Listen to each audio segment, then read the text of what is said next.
Another one? He wondered, the sense of dread as great as anything he had ever experienced. On his way back from his only trip to the beach all summer, Detective Joe Dartelli heard the call come over the radio and sat through the better part of a green light before someone had the good sense to honk and awaken him from his moment of dread. The code was for a suicide. Not that the codes did any good. The local press monitored these frequencies like suckerfish clinging to the belly of the shark, and they knew every code, could interpret even the slightest inflection. But it was the added word, flyer, that caught Dartelli's attention. A jumper. Another one. By the time he reached the front of the downtown Hartford Granada, the patrol personnel had already run the familiar tape around the crime scene, holding a few morbid curious at bay and 2 impatient news crews. They were lucky. At 11:30 at night, the downtown core was virtually deserted. The insurance executive set stayed out of the city at night unless there was a function.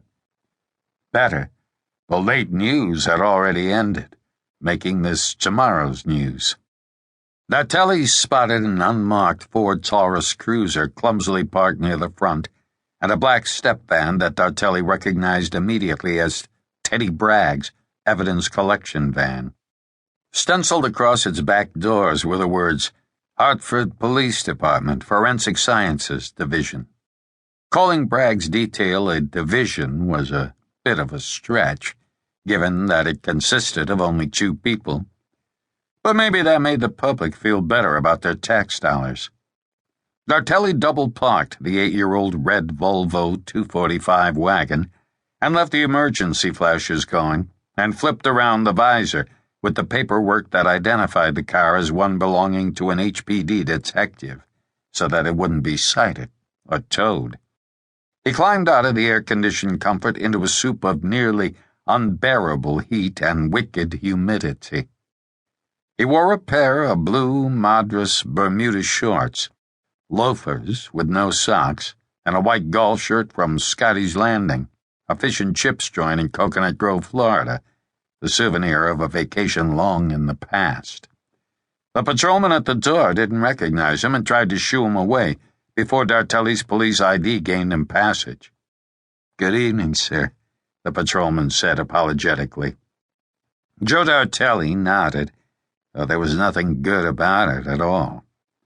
An African-American spread out on the sidewalk, the media closing in. He clipped his ID to the collar of the shirt. "Who's on it?"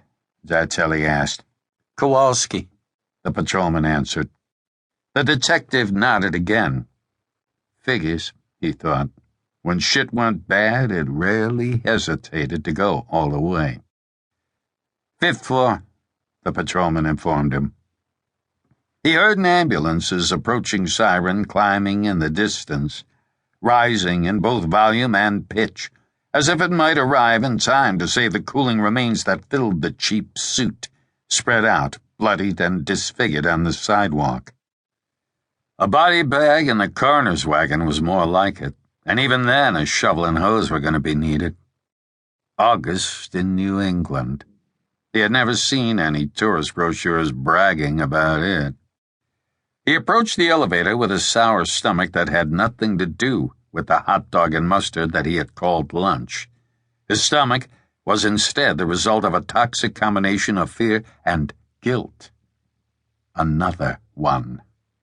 He felt an unyielding pressure at his temples, delivering an unrelenting splinter of pain that felt as if it pierced the texture of his brain. He recalled the last suicide that he had attended 3 years ago, and the resulting investigation, and he felt dizzy enough that when the elevator car moved, he reached out for the railing to steady himself. "I did my job," he reminded himself, recalling the death that the paper had quickly dubbed the Iceman. It had been a disgusting winter of 17 ice and snowstorms, 2 blizzards, and a 10-day period when the mercury never crossed 5 above zero. In March,